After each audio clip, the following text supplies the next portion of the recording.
Let's get the show started.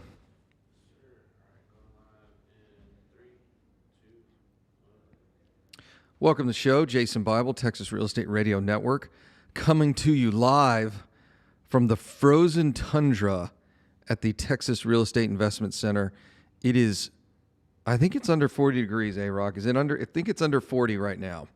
And we are supposed to get down to a crisp 17 degrees this weekend. 17.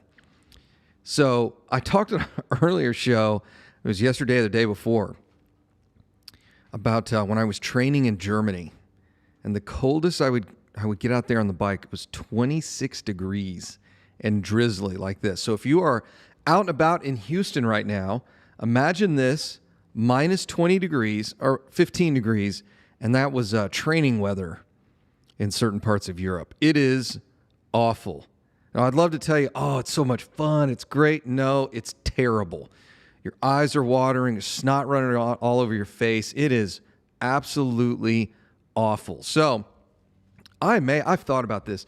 Maybe Sunday or Monday, I think it's supposed to get cold Monday, so maybe Monday morning, I go out there for a ride first thing in the morning. It'll be in the 20s, just as a good reminder of how awful that was when I was in college. So in any case, today's show, we're going to talk about the real estate crash.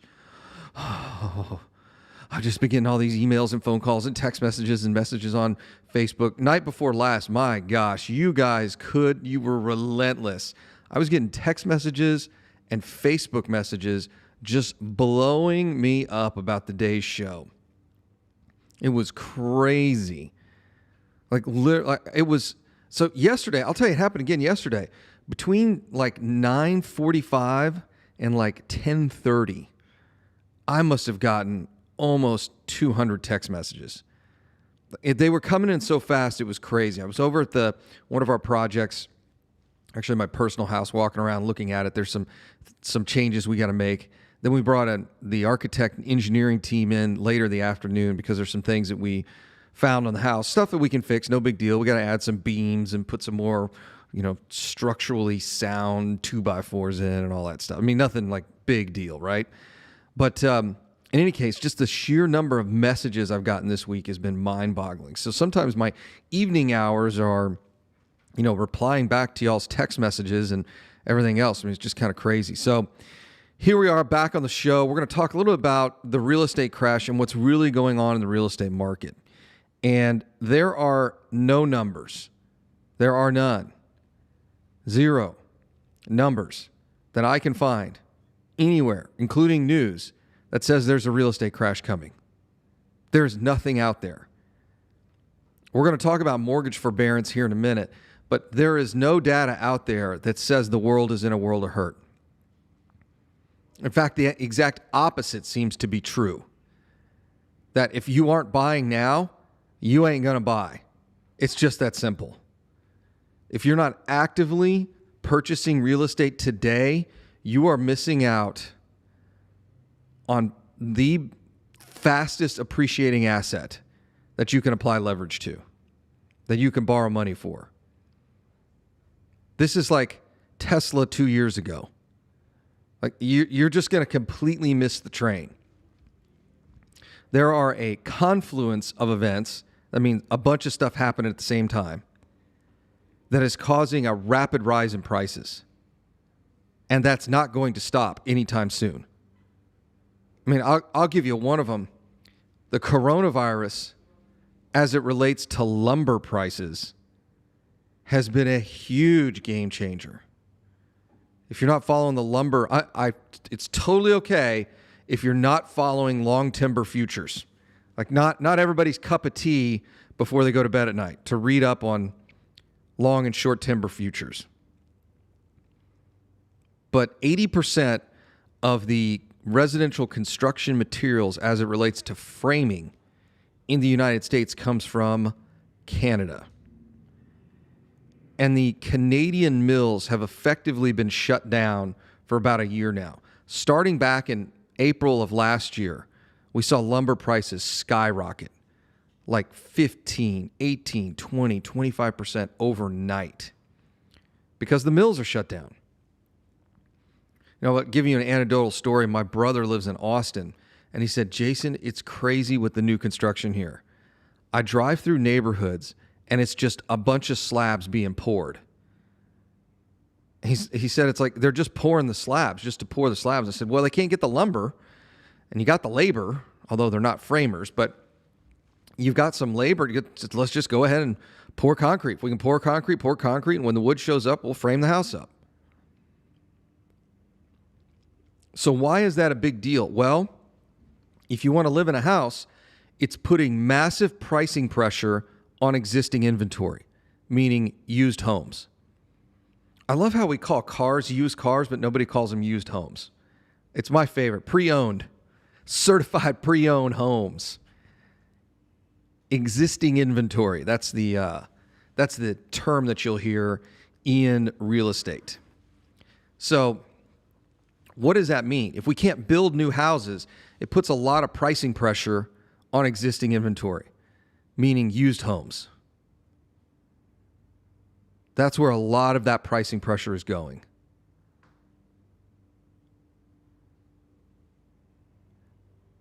When you start looking at the landscape of where's the next real estate crash, I keep telling folks it's not going to happen.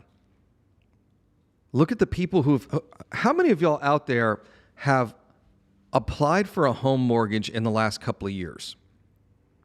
It's not like it was before 2008. 2008, the only thing you needed to be able to do to apply for a home mortgage is fog a mirror, which means breathing. If you could breathe, you could buy a house. That's not the case anymore, and it hasn't been for over 12 years.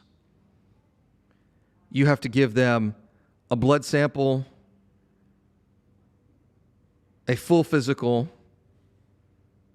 anything you've ever done since high school, and they might give you a home loan. In fact, the index that tracks all this basically says home loans have not been harder to get in the last 6 years. They're incredibly difficult to get right now. Some of it's related to Corona, some of it's not. These lenders just don't want to have to buy these loans back if they go bad. So we can't build new homes. It's more difficult to borrow money for those homes. So what's happening? And people don't want to list their properties. With the employment situation the way it is, am I going to work from home? Am I not? Am I moving? Am I not? So you've got, and maybe they don't want people in there now of their house. So we're seeing inventory shrink like by 30%. It's wild. While sales activity is up 20 to 40%. And I don't think this is going to stop anytime soon. I read a report. I swear I thought it was something from The Onion or one of these other websites where they said the CDC recommends wearing 2 masks. Like this whole, I always thought the thesis that the coronavirus stuff was going to disappear after the election, total nonsense. Like it's here to stay. And now the discussion is, at least I can see it at a national level, there's going to be a new variant. There'll be a million different new variants. So are we going to be getting coronavirus shots every year? Are we going to have to permanently affix masks to our face at this point? Are we ever going to be allowed to open restaurants again? But the reality is we're over a year into this thing. Really, we're a year into some form of lockdown. And I know folks say, oh, well, it's kind of open in Texas. I'm like, no, not really. I mean, we're at 50% capacity for bars and restaurants. I mean, that's not really open. So this is the new normal. As much as I hate to say it, this is it. We get back from break. I'm going to talk more about the next real estate crash. Jason Bible, Texas Real Estate Radio Network. All right, let me close that. Here, I'm talking up there.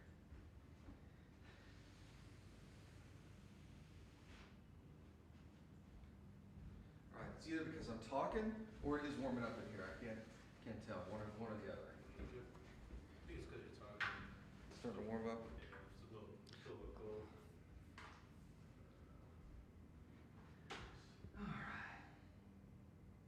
All right, ready to go? Yes, sir. All right, fire it up. 5, 3, 2, 1. Welcome back. Jason Bible, Texas Real Estate Radio Network. Today we're talking about the real estate crisis and the crash. I'm literally on Housing Wire, and this is like the first 4 stories. How wild lumber prices have crippled home builders. There's this really weird idea, and I've heard it said a couple of times, especially when it comes to landlords. So landlords will say this, well, depending on who you vote for, they're going to increase taxes. And if taxes go up, I just charge more rent to my tenants. And I immediately tell landlords, you do realize that's not how economics work. Like the economic model doesn't work that way. Oh, well, taxes go up, so I just pass on 100% the increase in taxes to my tenants. No, you don't. The market is only willing to bear a certain price, and it has nothing to do with your costs.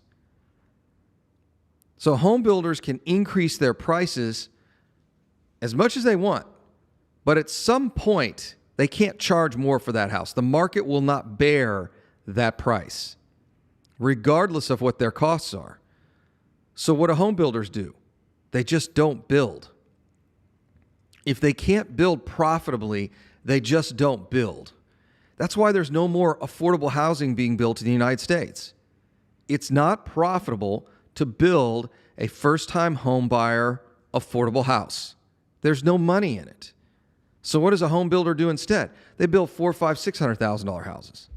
That's where the money's at. There's no money in a $300,000 house, $250,000 house. Now, why is that important? Well, for those of us out there that are landlords, or we do Airbnb properties below $300,000, that means our properties are appreciating rapidly.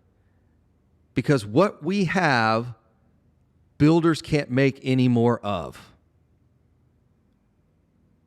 That's where all this pricing pressure is coming from. It's not coming from the Federal Reserve, and it's not coming from, investors and Wall Street banks and all that nonsense. One of the primary drivers that's causing the increase in value in real estate below the median home price is the fact that home builders cannot build homes affordably anymore. And when you're looking at how low mortgage rates are, what's the difference in a monthly payment between a $200,000 house and a $250,000 house? A couple $100 a month? Maybe. So you're seeing rapid price appreciation in that space below the median home price. Now that's important to know because as investors, what price point are we investing at? We're typically not buying $500, $600, $700, $800 million homes. We're buying properties below the median home price.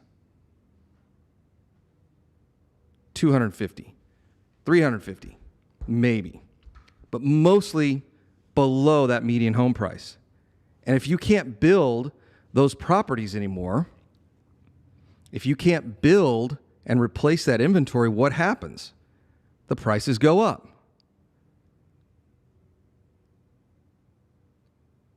The cost to frame a house has increased by somewhere between $15,000 and $20,000. Just the cost of framing alone.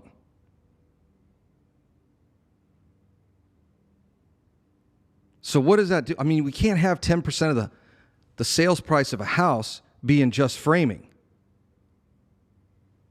So that framing gets more and more expensive. The land gets more expensive. This article then goes in to discuss that all the materials used to build a house become more expensive every day. So we can't build affordable houses anymore. So what happens to the price? They just keep going up. And up, and up, and up. We also look at mortgages. Who can get a mortgage these days? If y'all remember back prior to 2008, they were giving mortgages away to anybody. If you can fog a mirror, you can get a mortgage. That's not the case anymore. You actually have to apply for a mortgage and get a mortgage.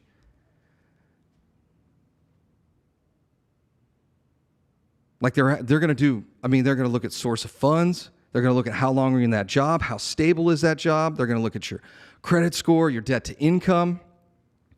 They're going to look at all these things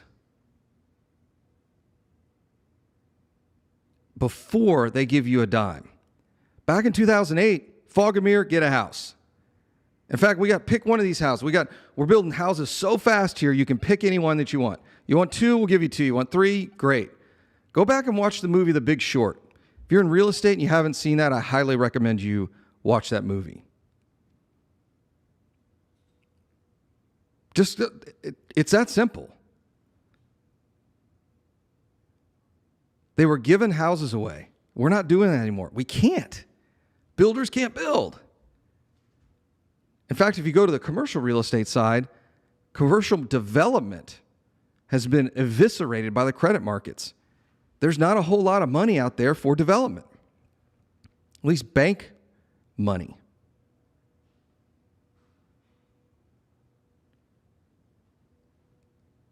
So when you hear a lot of these folks say, oh, there's this real estate crash coming, I'm like, where is it coming from? Explain that to me.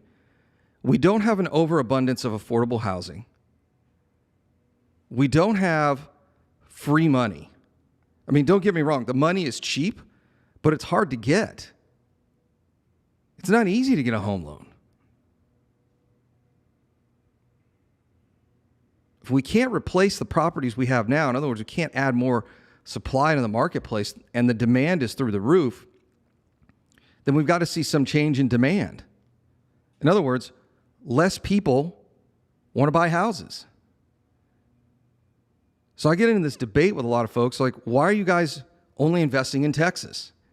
And one of the things I tell folks is, one of the reasons we invest in Texas is because it's on this continual growth curve. Texas has grown dramatically in the last 40 years. And it's not going to stop anytime soon.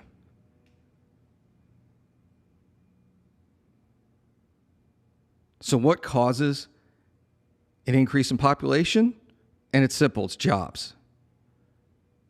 Texas is creating massive number of jobs. It's a very business-friendly climate. Why do you think Tesla moved here? Tesla is building one of their largest manufacturing plants in the world right here, in Austin, about 2.5 hours away.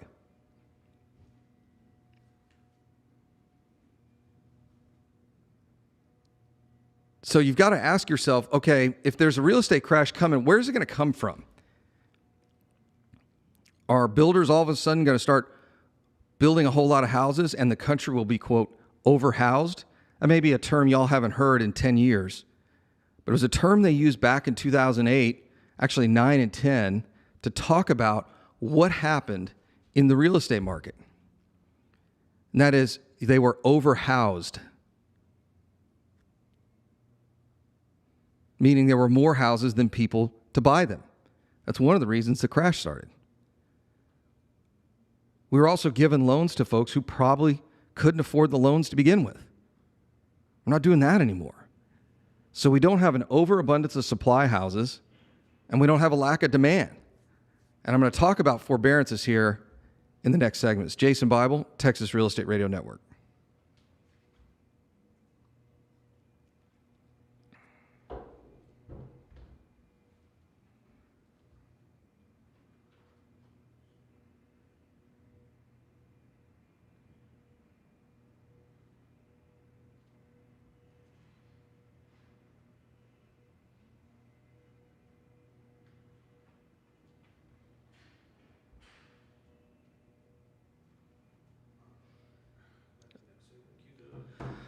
Okay.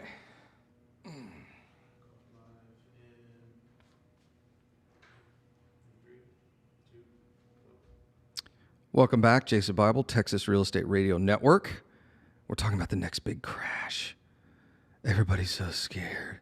Jason's a real estate crash coming. There's a crash coming. There's a crash coming. There's not a crash coming, man. I will tell you right now, there's nothing more than I'd love to be able to be completely wrong about. There's no crash coming. No one's losing their home. No one's getting foreclosed on. Nothing is going to happen to negatively impact real estate. In fact, here's the real crazy thing. The job market's getting better. When they open this country up, when this country really gets opened back up, what do you think is going to happen to real estate? There are some certain submarkets that are having a little problem. But I'll tell you what, I went shopping again on Coronado. I think there's one single family house under 1.5 million. So now granted, it's not LA, it's not Orange County. I mean, if you want to live in San Diego, that's kind of where you want to live, right? I mean, it's pretty sweet. But even in those states with the massive lockdowns, some markets are doing just fine. What do you think is going to happen when they open this thing back up again? Everybody gets their vaccine. Everybody's back at work. What do you think happens next? Do you really believe all those forbearances? And I think we're below 3 million. I think it's only 2 million, 2.5 million homes. It's not a lot of houses. Here's a crazy thing. And I can pull this article up. In fact, let me pull it up real quick. Here it is. Oh, never mind. I don't have. Oh, here it is right here. A third? Let me just read this to you guys. A third of all U.S. homeowners own property worth double the underlying mortgage. Let me read that again. A third of all U.S. homeowners own property worth double the underlying mortgage. 30% of all U.S. homeowners own property that is double their mortgage. That means in order for them to get into, quote, trouble, their house value would have to fall by half, and then they would be at break even. That's 30% of all U.S. homeowners. And somebody have to Google this up. Hey, Rock, you want to Google this one up for me? Percentage of U.S. homeowners that have no mortgage. I want to say it's 30%. Somewhere between 20 and 30%. Percentage of U.S. homeowners that have no mortgage. I know 15 or 20% of the marketplace is bought with cash. Now, that doesn't mean they don't finance it later, but it's a huge number, whatever it is. So if you've got 30% of U.S. homeowners that have 50% equity, the market has to fall by 50% just for them to break even. That's before anybody starts losing money. 37%. Oh, I didn't know it was that high. All right, so 37% of U.S. homeowners have no mortgage, meaning they own it free and clear. And another 30% have at least 50% equity. 67% of homeowners in the United States have 50% or greater equity in their houses. The likelihood that there's going to be some enormous crash that takes down the real estate market is about 0%.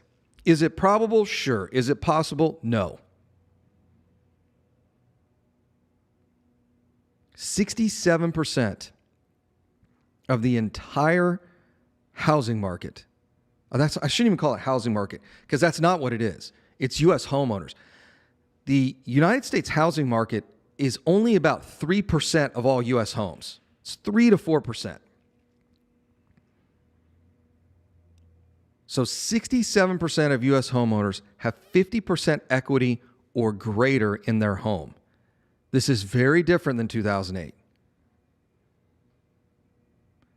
But Jason, you understand there's these properties in forbearance. Yeah, and my guess is if they really had to do it, they could sell their house, take a pile of cash, and walk away. This is not like 2008 when folks had no equity in their homes. That's really what happened. In 2008, you saw folks who had their house. They bought it, no money down, in 2007, and the house lost value. So they had negative equity. They were upside down. Who stays in a house when you're in financial trouble that you already owe more than it's worth? You just don't. You just leave. If you owe more than it's worth, it's over.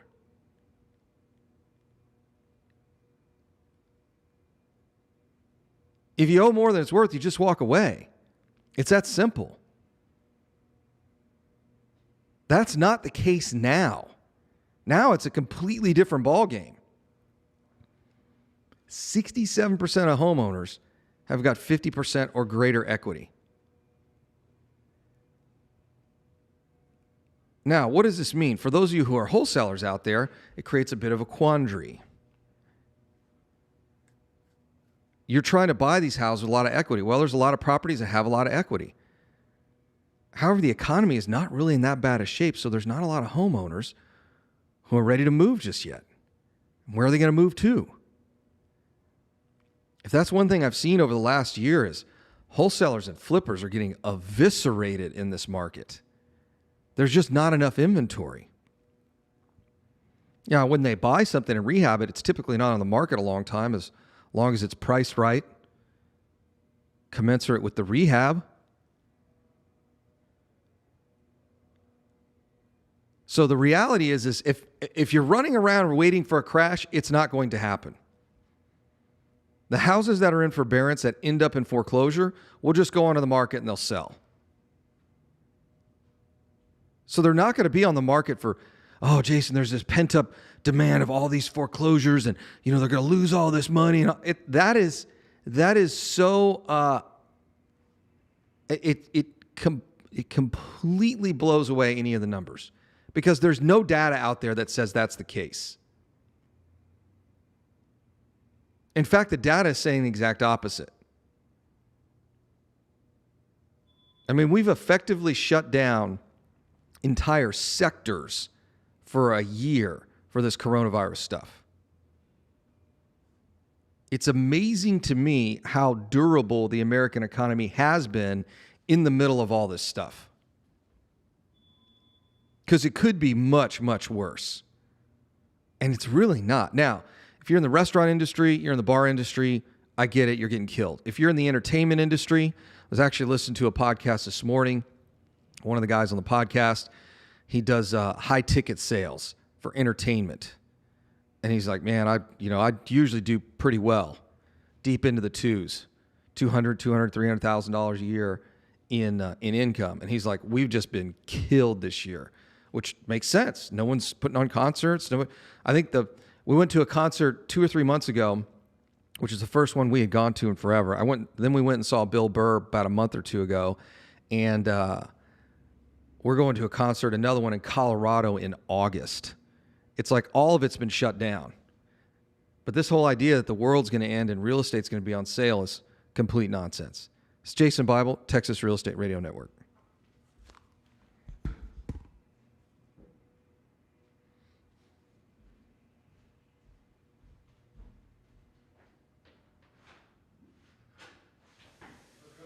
Good. You ready to go? I am. It is all day, isn't it? God. Man, it is just been, yeah. Crazy. All right, let's see here.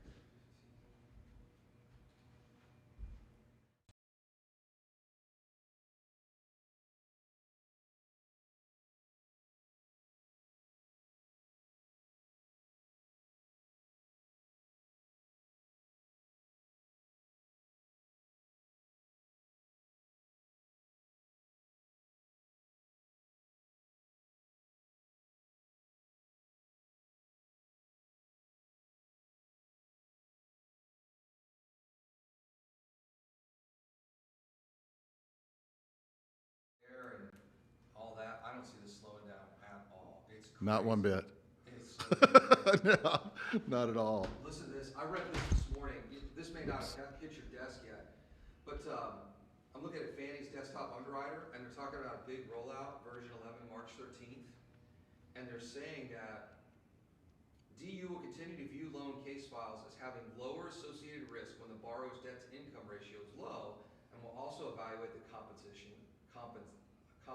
of the borrower's debt, specifically looking at how revolving debts and student loan debts make up the borrower's total monthly expenses. Borrowers whose revolving debt makes up a smaller percentage of their monthly expense will represent less risk, and borrowers with student loan debt will represent less risk than those with only revolving debt. So they're going after I had Jennifer Hernandez on about a month ago, and she was talking about how they calculate. I guess Fannie does something different than somebody, I can't remember what it was, and she was like, look, it's the ability to repay rule and all this other stuff. And she said, depending on it, it's this or that. And I said, well, now it looks like they're maybe addressing some of that stuff. So Right.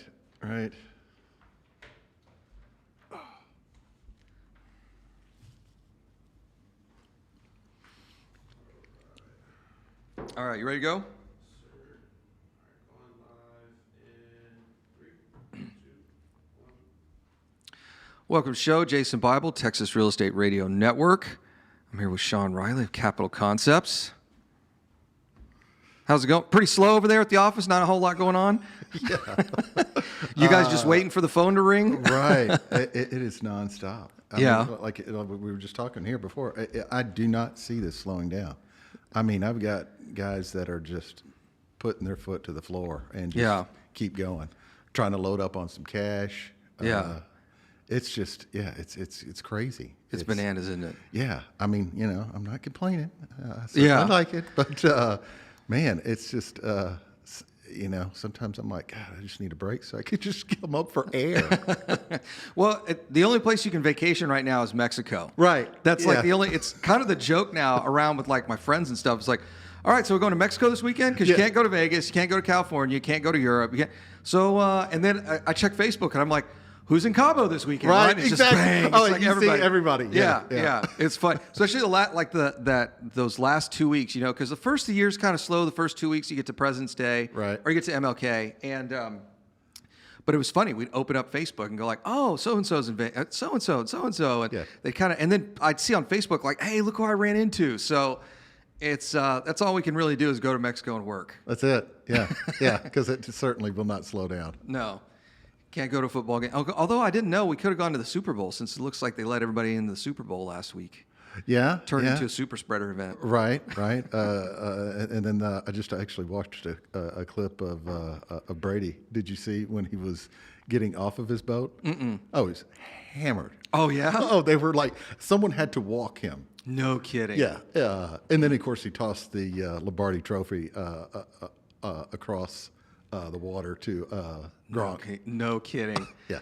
Hanging with Gronk is always a bad idea. Right. Yeah. Nothing good's going to come out of that. And Tom, if you guys don't know Tom Brady, his diet routine is insane. Yeah. Like, no tomatoes, I mean, it's all organic. Yeah. Everything. He doesn't eat anything frozen, nothing.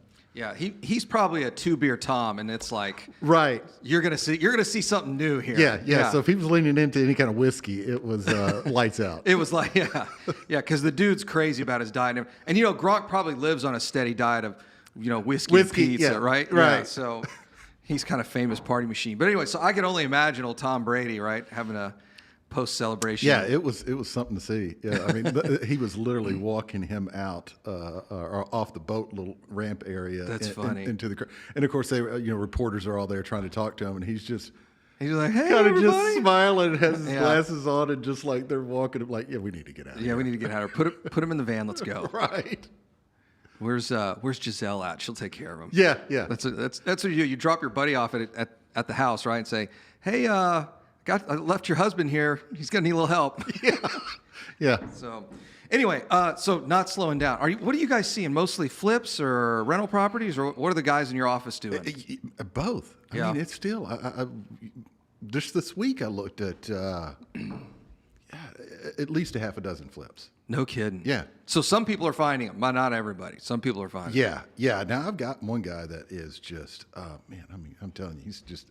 We talk about it every time because he's got a hot hand right now. I mean, every deal he gets, he's getting them, and they're good deals. He does really, really good work. But I mean, 9 times out of 10, he's got them sold, contract, 1 or 2 days tops. Sometimes not even until he's not even finished. What price point is he playing at? 500 and above. Okay, that's the market that seems to be just on fire. Like Yeah.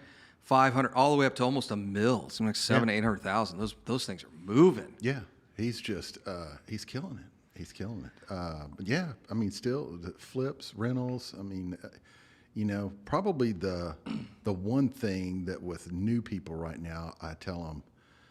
Because they're so anxious to do a deal, you know, that they're, you know, just here, you know, they want me to look at the numbers. I'm looking at it, kind of look at the, you know, comps and see what the ARV is going to be for them. And they're like, well, okay, well, what if I cut this back and do that? And I'm like, well, you're trying to squeeze to force this deal. Yeah. There's plenty out there. Just there's plenty of them out pass. there.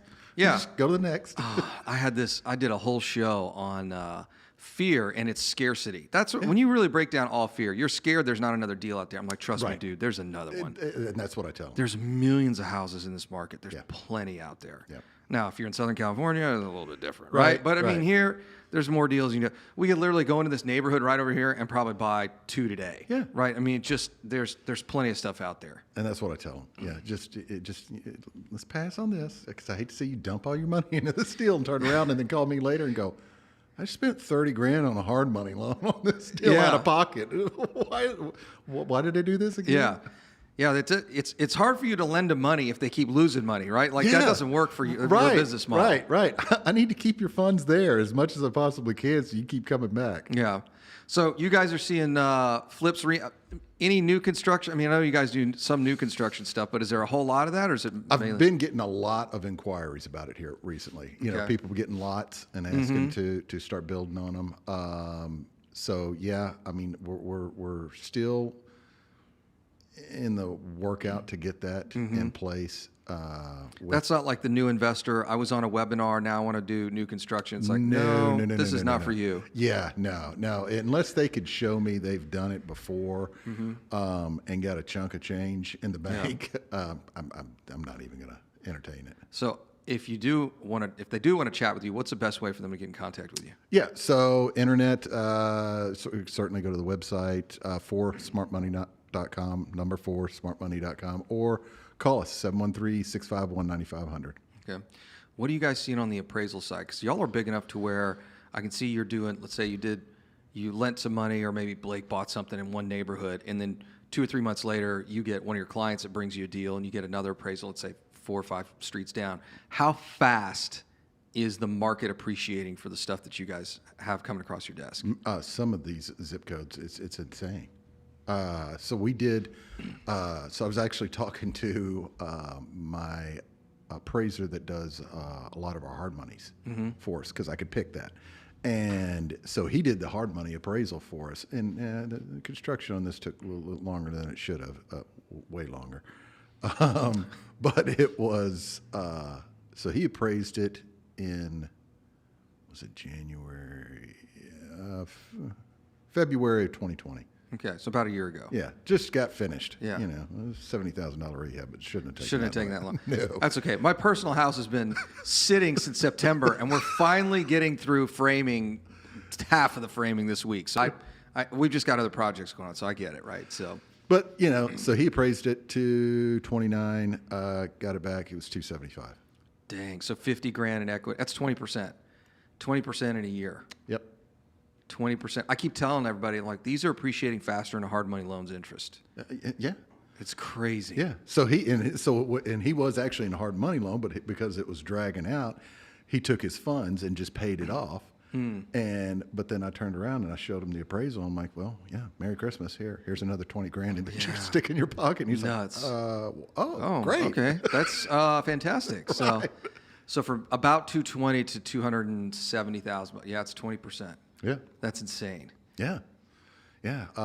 Some of these areas, there's just, it's crazy. Yeah. How they're appreciating. it depends on of course, the area, but the work that they're doing. That's one thing I try to tell them: don't chinch on that. On the investors don't get cheap. Don't get cheap. Just just do it right, and then you're gonna trust me. You're gonna be thankful later that you did. We had a property management company that was doing some stuff for us, and they were doing some repairs. And let's just say the repairs were not as thorough as they should have been. Right. So we're refinancing them with a non-QM, and so they send out the appraiser, and we get back this report, like, D substandard, and we're like, what are you talking about? And we go out there and look, we're like, oh my gosh, it'll kill you if you don't do it right. Yeah. All right, get back from the break. We're going to talk more with Sean over at Capital Concepts. It's Jason Bible, Texas Real Estate Radio Network. We're going to do 4 of these, A-Rock. It's crazy. 20%, dude. They made 50 G's just by fogging a mirror. Yeah. It's that zip code's 021. Oh, yeah. Ryan told me a year or two ago, he's like, I'm all over it, man. Oh, he is. Yeah. Yeah, but man, it's just crazy with that whole area. Man, It's and like it's a box. Yeah. This is a box. I mean, It's nothing sexy. no.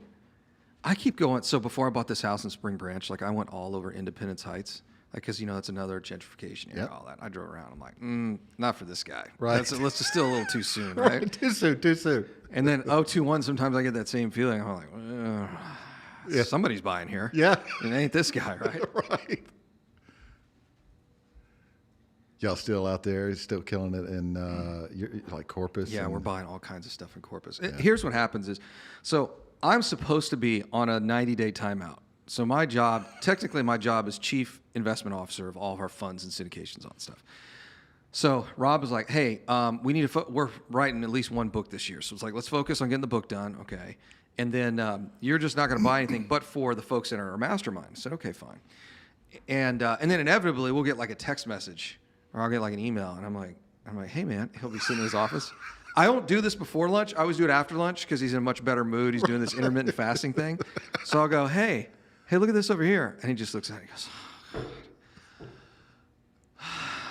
$20,000 a door in Corpus. Okay, fine, let's buy it. Right.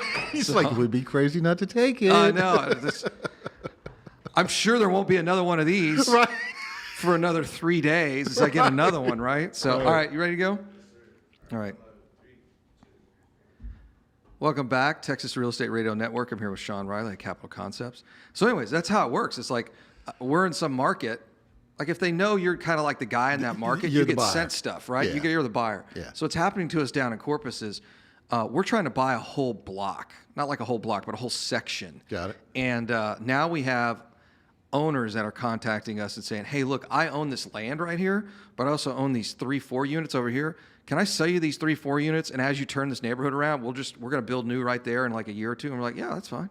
Nice. So now we got guys that are just selling us this stuff. And I think in part because they're a little embarrassed too, because some of these properties are really rough. Right. So, and they don't have the stomach to deal with all the nonsense at this point. So in Corpus Christi, that's what we're doing. And like I said, I mean, we just get like some random email, text message. Hey man, what do you think about this? I've got a 10-acre play. I shouldn't even say this. But I'm going to say it anyway because I know I'm the only buyer for it. I have a 10-acre play in Surfside on the bay side, and 2 lots, about 10 acres. And I keep looking at it, and I'm like, I don't know. And then there's another opportunity on the beach. It's an acre, and I'm like, So I'm kind of there's those things where it's like it's something we haven't done before, right? And it's a longer term deal. Like we just bought that self storage. I bought a 128 unit self storage for $185,000. Where was that? In Alvin. And it got blasted out like 100 times on one of the biggest wholesalers in town had it. Nobody even looked at it.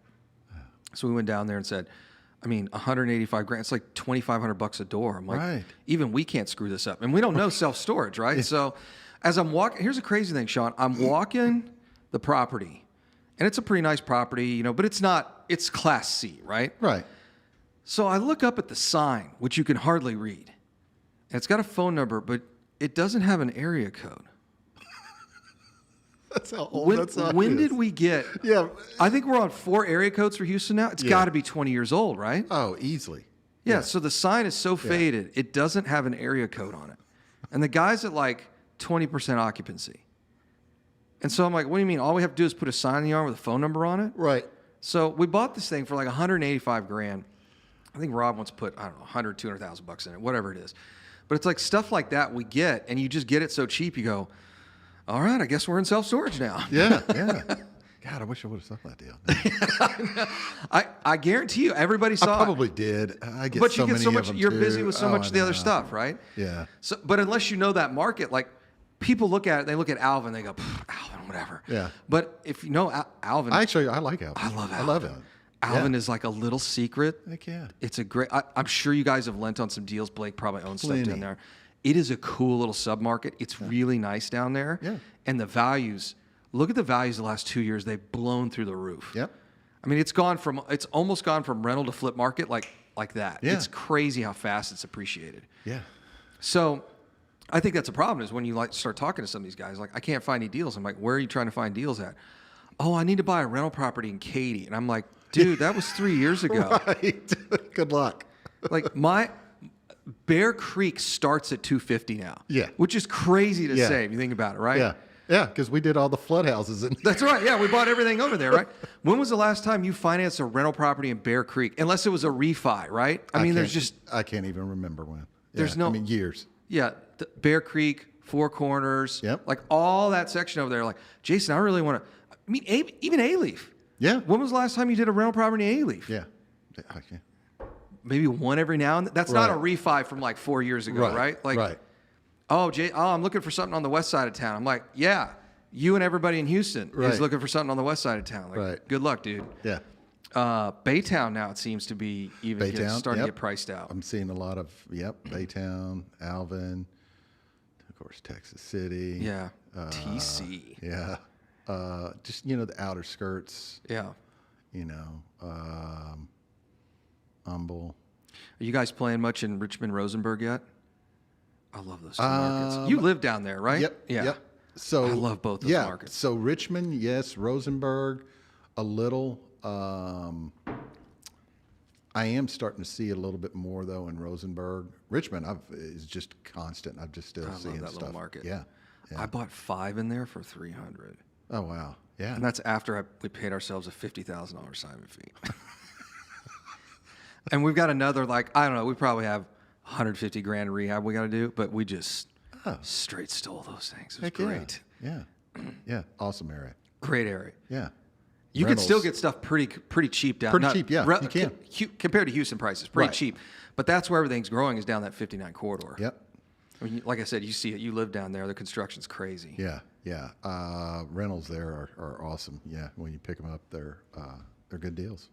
So your advice to the new investor is learn everything you can, wait as long as possible, and no, that's not your advice. Yeah. Yeah. Get in and start buying like right now. Do not wait. Yeah. Do it now. Yeah. Yeah. I mean, because you keep sitting on the sidelines, you're going to watch everything just pass you by. Yeah. I mean, it's just moving so fast, and the other guys are not going to sit by. No, we're not waiting. No. In fact, I was on a panel, I guess a month or so ago, and somebody said, well, Jason, they made this statement. They said, well, the market's really tough for commercial right now. There's a lot of really smoking deals out there. And guys on the panel, like Charlie was on the panel, right? And I'm Yeah. like, hey, man, you see any deals out there? And he's like, no, there's not any.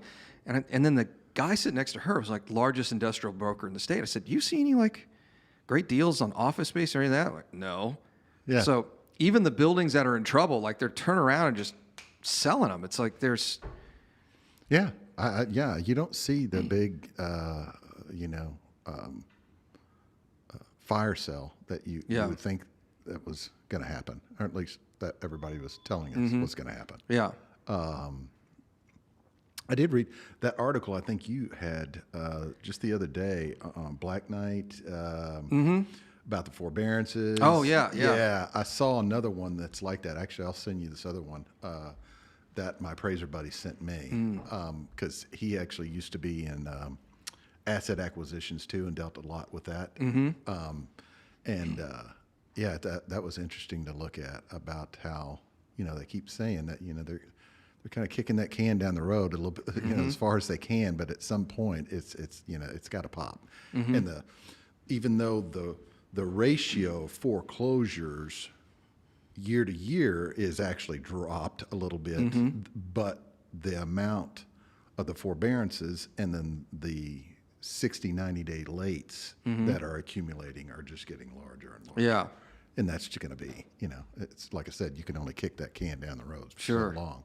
And, But and if I remember which article you're talking about, the other thing that article said is, okay, so a lot of these properties end up in foreclosure, but there's so much demand for property. It's like, it's going to happen overnight and it's over. right.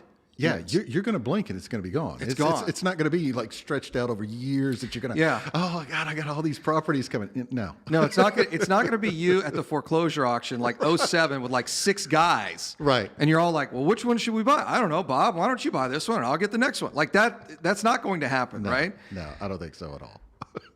I think it'll be here and gone, and that's it. Yeah. If you can, be there and be ready. Yeah. You can maybe get something. I think the change we'll see is instead of like to 20% a year price appreciation, maybe it's 15 when we have all these foreclosures. Yep. Right? Maybe it's only 10. Yeah. And then once all that inventory is just chugged through, then it's like, okay, now we're back to 20% a year appreciation. Exactly. Yeah. It'll pick back up and I think take right back off. Yeah. Yeah. So your advice to any investor, not just new investors, do not wait. Get after it. Absolutely. Get after it. And that's what I have. A lot of guys, they're looking at their portfolios, even seasoned guys, and they're going, okay, I've got equity here, and here. And let's go buy. Absolutely. We look at their portfolio and if they could pull some cash out and chunk of change and get ready and go. We get back on the break. We're going to talk more with Sean Riley of Capital Concepts, Jason Bible, Texas Real Estate Radio Network.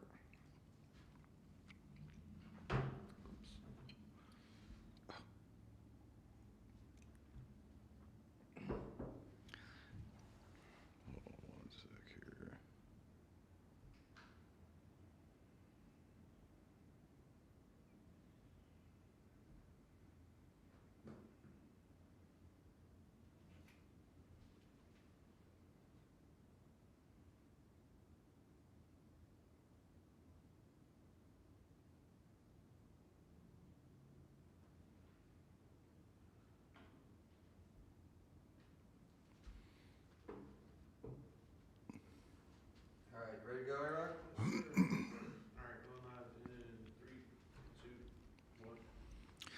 Welcome back. Jason Bible, Texas Real Estate Radio Network. I'm here with Sean Riley, Capital Concepts. You guys do business in Houston, Dallas, San Antonio, Austin, in some surrounding areas. But yeah, I mean, you start going out to like Odessa now. No, it's too.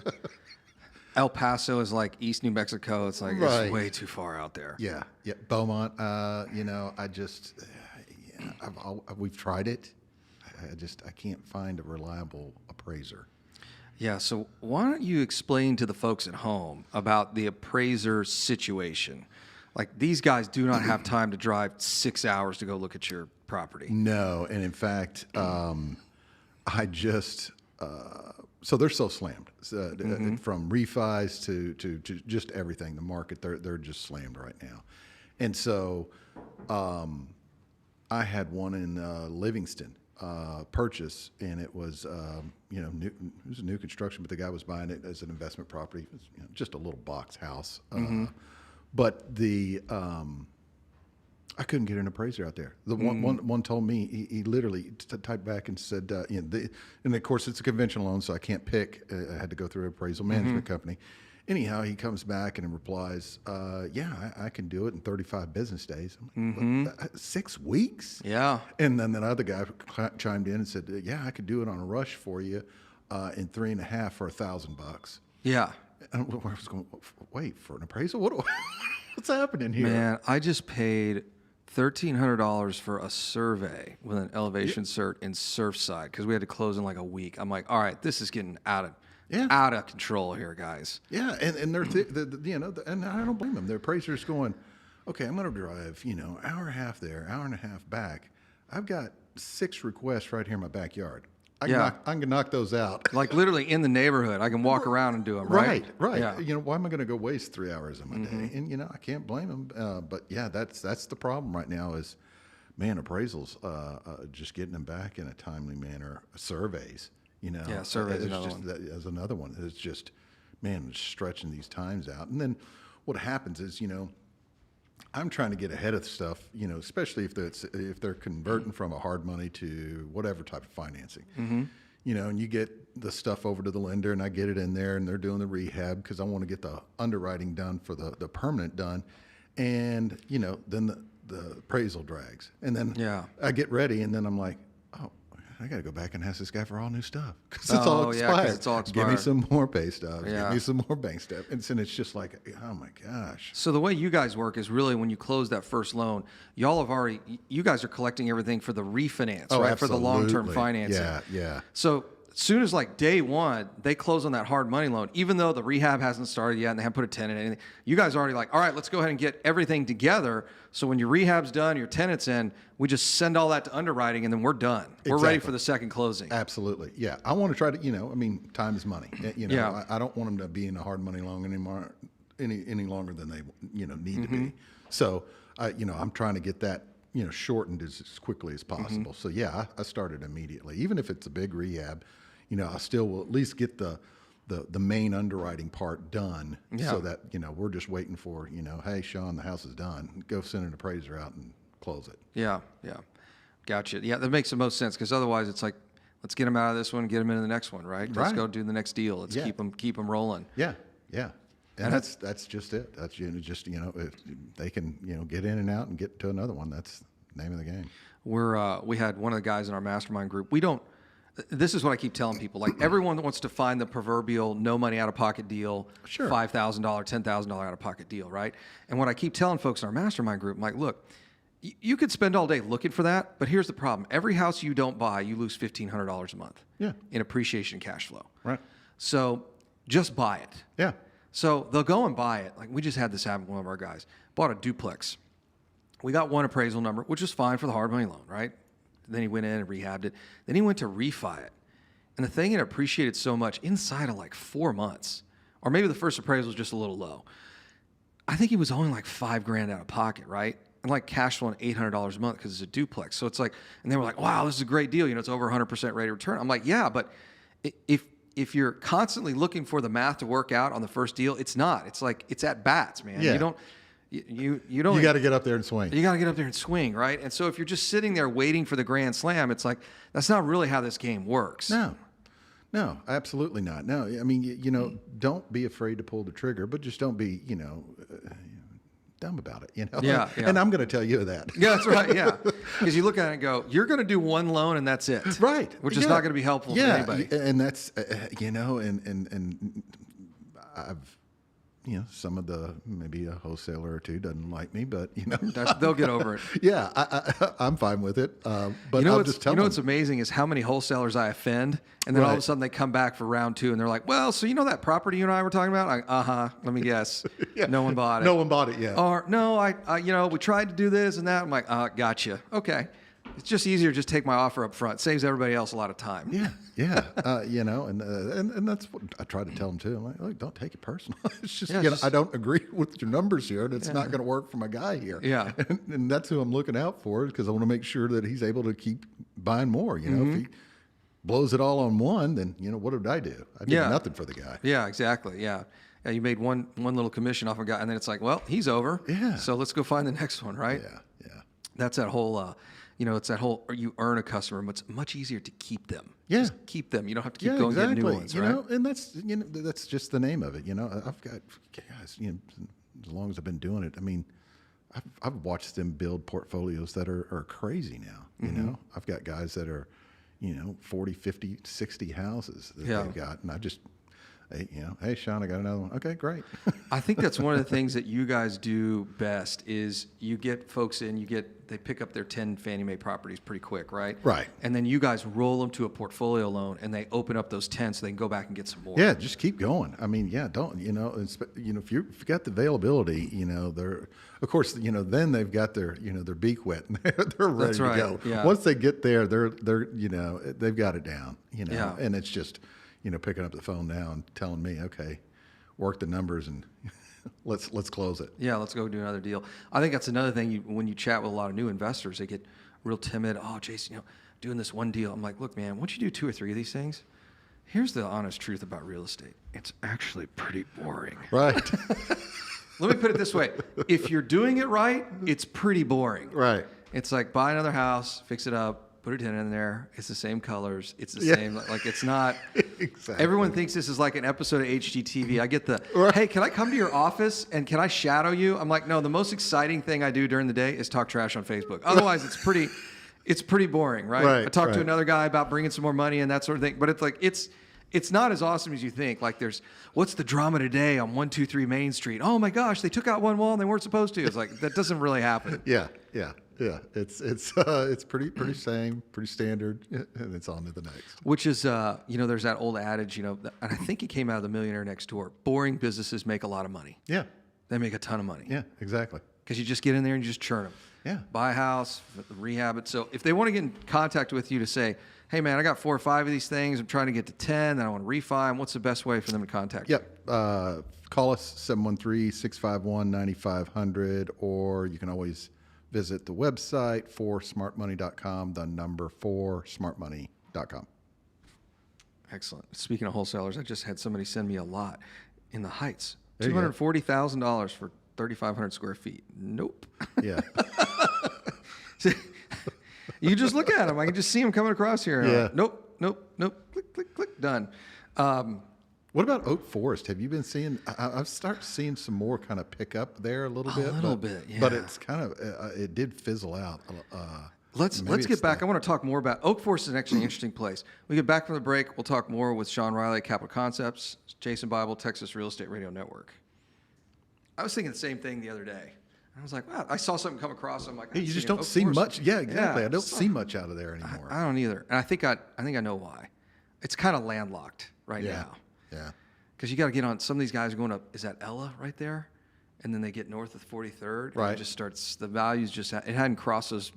I think it's 43rd or is it 34th? It just hadn't crossed that street yet. Yeah. All right. Welcome back, Texas Real Estate Radio Network. I'm here with Sean Riley at Capital Concepts. We're talking about Oak Forest. Yeah, I think that Oak Forest is one of those neighborhoods that went from rehabbing small houses and blew right into new construction. Right.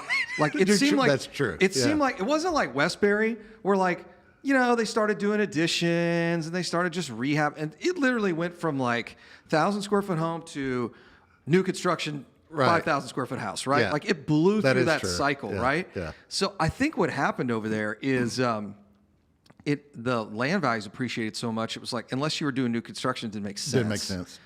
That's my guess. And then I want to say it's Ella, or is it 34th or 43rd? I always forget. I'm a little bit dyslexic. So it seems like the values really haven't jumped both of those sides, right? Which is why I went over to Independence Heights and I started driving around. I was like, this is not... It's not me. This is not me. So, and then of course going over to Oak Forest, even in Oak Forest, I was like, well, it's okay. But you could tell where it literally went from, 1,000 square foot shack that you add the addition to, make it 1,600, it immediately went into new construction like that. Right. Yeah. So I think That's it's true. zipped through that cycle pretty fast. Yeah, I didn't even think about it that way, but yeah, you're right. Because those guys did just start bulldozing the houses. Yeah. Just new construction. I'll tell you an area and I looked there, almost bought there. And I want to say the neighborhood's Timber Grove. It's inside 610 on the northwest side, inside 610. Right over here at 290 and 610, before you get to the Heights. But it's just right inside 610, butts up against the Galleria. Okay, I think. Yeah. I love that little neighborhood right there. Yeah. It's great. And it's close enough to the Heights and downtown and all that. It's a great area. Yeah. There's some light industrial stuff in there, the warehouses, that sort of thing. But I always thought that was a great neighborhood, north of like 15th, 20th, that little pocket right there. Yep, that's a good area. It's $400,000 or $500,000 for 1,300 square feet. It's pretty good. Like there's still some pretty decent little deals in there. Right. But it's not the bungalows that you'll see in the Heights, right? Yeah. They're built in the 60s, late 50s, early 60s. So I always thought that was a sweet little market. And you don't see much investor activity there. You see a little bit, but not a whole lot. Yeah. So maybe that's kind of Oak Forest is kind of doing the same thing. Could be. Where are you seeing most of your stuff at? Jeez. As far as rentals go, I'm seeing more like on the outer skirts of town. Of course, find anything inside, just. Inside of 99 or outside of, or is it not that far out? You know 99 what? the Beltway? Yeah, I've even seen some outside of 99. Yeah. And then of course the flips, that's I'm still seeing those, all over. Yeah. Anywhere that's 500 and above, that's a hot area. I'm still seeing guys pick, heck of a deals up. Yeah. Just. But they all need massive rehabs. They're all big rehabs. Yeah. This is not like paint and carpet rehabs. No. On average, they're probably 80, 90 grand, on the low end. And 80, 90 G's is light Yeah. for a $500,000-$600,000 house. That's Right. a light rehab. Right. That's what I'm saying. That's on the probably the light side of that. Might be that's almost lipstick, right? Right. Yeah, that's not like we're doing major construction. I mean, still major construction, but it's not roof, HVAC, right. all that other stuff. Yeah. Now I've got one guy that's, like I said, he's killing it.